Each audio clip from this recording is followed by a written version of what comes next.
Hello everybody, this is Simon with Let's Play Sonic 2006. This is a sad level. Not because it is bad, or because it is broken, or because it doesn't have the potential it wants to, but because we have to say goodbye to Blaze. It's her final playable section. She will not be playable again after this. I know it's crazy, we are only in the 4th level after all, but yeah, that's it for her. And it's a great section, I really like it. One could argue if this or Shadow's White Acropolis is better, it's definitely not Sonic's. But generally it's just a grand old time because, you know, you're not skateboarding and there is just tons of enemies to kill here, and you might know that Blaze is actually really good at killing enemies, right? And her homing attack is great, and sometimes you just fly around a bit, but that is fine, it is still fun. And then you have the tornado, which can cut through enemies, and all around it's a grand old time. And I really enjoy it. There's no snowballs here, there's rocks. I don't know why. You can destroy the rocks for a few points if you want to. It's 20 per. It's not really worth it, but hey, it's something. It's a playground. It's Blaze. We're having fun here, right? And we're taking out the leader enemies, and we're collecting the silver medals. She has half the silver medals in a tiny part of the stage. It's really weird, but whatever. And she's just fast enough to run from the damn snowball in comparison to Sonic, who apparently needs vehicular resistance. So again, proving the Blaze is just superior.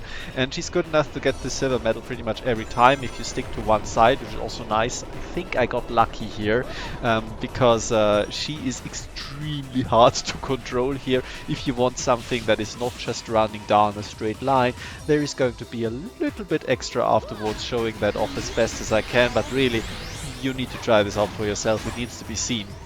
Anyway, we are taking out a few enemies here, and a sneakily hidden silver medal underneath this pile of rocks. Great, isn't it? If you remember, Sonic was just flying towards this door and he just like activated the loading zone and got in, and we have to kill the enemies here first, which is fine, it's easy. And then we actually skip ahead a little bit. This is Tails' section, so Sonic just did a part of the base for no reason whatsoever, I guess. So that's great, whatever, it doesn't really matter. Another great use of the Psycho Shock, you can activate it after floating for any distance whatsoever, so that's nice. It gives Silver a lot of versatility.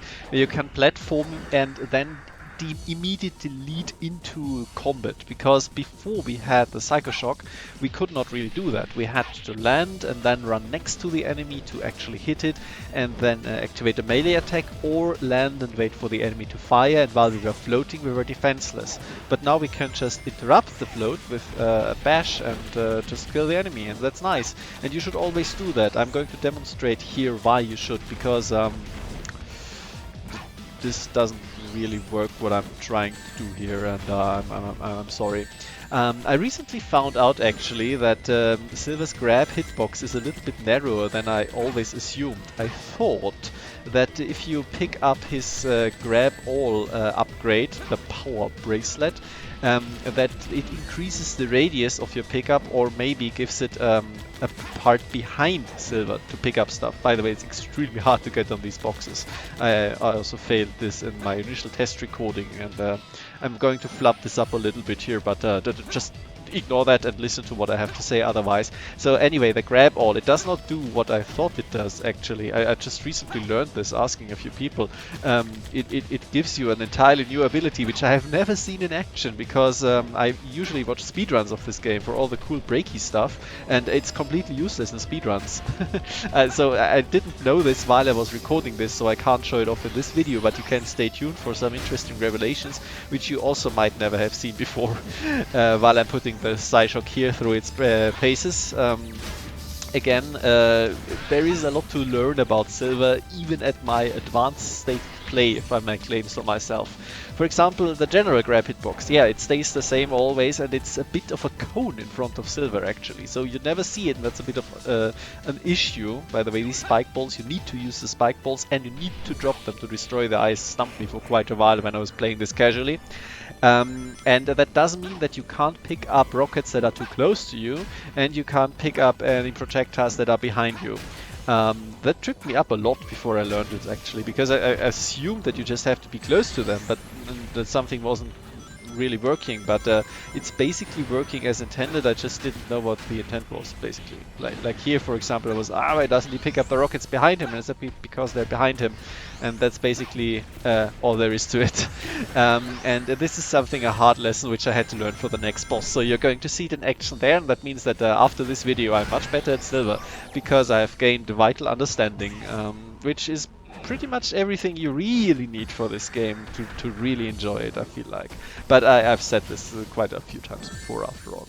Anyway, now that we killed this enemy, the door opens, we can just actually go through it.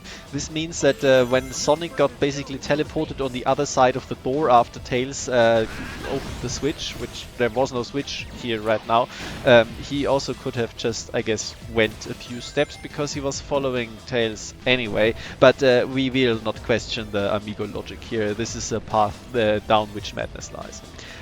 So this section here is actually really interesting, I feel like, because Silver by far has the easiest time to just explore everything, because he can immediately float to the end if he wants to. It's absolutely no issue, and it's not like the level design prevents you from it, and I don't think that this is the intent. I think this is a big playground for you to explore with a character that is best suited for exploring, after all.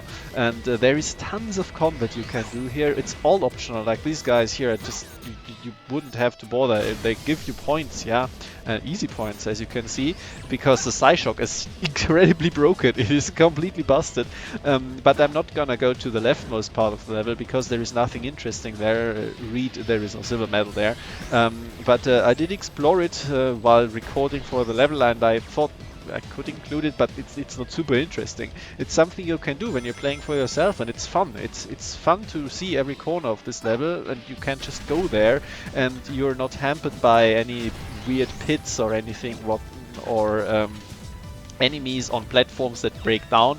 There is far less laser grids, as you might notice, maybe because Silver is a little bit less forward mobile. He can't grind, so there is no spring sending us up to the grind rail, so that's a bit weird. But most of the lasers are gone, so you can just float everywhere, and again, I think this is absolutely intentional, and I like it. It's great that you can just choose which part of the level you experience here, and it shows me a little bit of confidence of the level designers in their own playground that they crafted here, that they basically tell you to just go wild and put stuff everywhere. There is enemy groups in every corner here, and you can choose if you do stuff like this, a full drop attack, take them out for a few points extra, 3 points, it's great. If you want to look for the silver medals or not. This is an entirely painless experience to go through, an extreme breather of a level for people struggling with silver, and I've always looked forward to it, even when playing casually, because like, oh yeah, White Acropolis, no problem, no problem. This is a fine level, it's a great level, and for exploring it and for getting around it, I think it's really fun. It's just everything that I can say about this is nothing bad. There is no but. Yeah, way to prove me wrong. I don't know why this snowball hurt me, but I guess it can, and some of these are meant to be obstacles. And it doesn't really matter. But again, there is just a lot of enemies here which you can take out if you want to, you don't have to. It certainly helps with the S rank. So spoilers, this is again the S rank run, because of just lined up that way, and you can already see I almost got 30,000 points just from enemies, which doesn't have to mean much, because you need 50k after all, and whoops. But in this case it is by far enough. The time bonus is very generous here. I'm not keeping a lot of rings, as you might tell, but I am being quite efficient in killing everything here. I'm finishing the level in about 10 minutes, and that is perfectly okay to get enough points together with the enemy score. So don't sweat the rings, pick your battles, don't go into needless corners. If you take 5 minutes more, then yeah, then you won't get enough points for the time score. But otherwise, you can take your time, you can explore a lot, you can get everything at once, and it's great.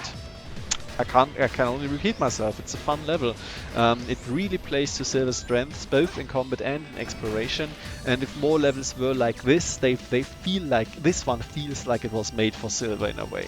And less like, we have a slope, so put a snowboard on there, just don't do this kind of nonsense, please game designers. Believe in the strength of your level, and an open playground and people can pick what they want to play from it.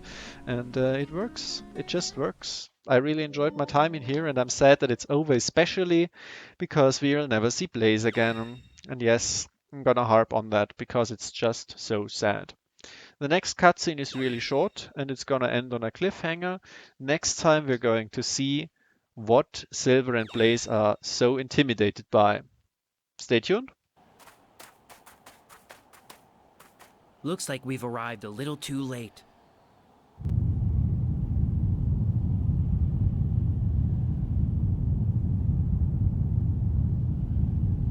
What? Oh no! Like this and comment if you cry every time where you can't play Blaze in a good game. Oh my god. Anyway, Blaze, we're gonna see her a little bit extra because, you know, it's just so much fun to play with her. This time I'm not gonna take the shortcut. I had to take the shortcut first time because of the silver medal there. I could have doubled back, but then you wouldn't have seen the shortcut. Makes sense, doesn't it? We can play around a lot with the platforms here. Her homing attack homes in on them and let's fix this real quick. And we even have 3 1000 point bags of enemies to kill here, which is seems like a lot, but you know, Fire Tornado, haha, kills everything very easily, very nice. This seems a bit like a remnant of Shadow's White Acropolis, which we're going to see soon-ish, because it's this first level, where they also just put a lot of enemies there because Shadow is the combat character, but really, I mean, Blaze is far better. By the way, this little platform here, I was wondering in that little tiny extra video you might have seen where I played around with the snowboarding, why the platform was there. Well, it's for an enemy to stay here, for Blaze to kill. This part is boring, it's nothing new. I mean, it's fun for me to play because it's fun to play as Blaze, but there's nothing I need to show you here, so we're gonna speed it up real quick, go through the snowball field again, and then we're gonna have a little bit fun with this section here. As I said, it is somehow really difficult to get Blaze out of the straight line she's running down. When you get hit by the snowball, yes, that will knock you out of it for some reason. But once the camera changes again, you're locked into this, and the only thing you can really do is jump. Jump while you're holding to the side. This way you can break out. And then if you push against the snowball, it can just pass over you. So now I have time to play around. And this gives you this weird-ass animation sometimes where she can break the lane, and once she does land, then she's locked to the lane again. It is really, really strange. I can try to describe it. So you have full air control and you're locked again, and you have to press to the side and jump and you're locked again, and then the camera changes and it's just really weird. But really, you should experience it for yourself. It is extremely strange. It's some of the weirdest movements I have ever had in a video game because it makes little sense to me, but it seems like they had some code for the snowboarding here and they used it so that while running away it would not be too hard for her to stay on course or something, which again, it makes no sense. There's tons of boosters everywhere. They could have given Blaze free movement, but I suspect that they just programmed the slope for the snowboarding and then they just slapped Blaze in here and did a tiny few mistakes, which I know unheard of in this game, of course. Like with Sonic, who has a similar snowball glitch, the snowball is here, you can just pass through it. I'm playing around a little bit, but that's basically it, and that's what I wanted to show you. Again, I encourage you to pick up the game and play it for yourself to find out all of these little idiosyncrasies and maybe discover new stuff which you didn't know about. Thank you very much for your attention.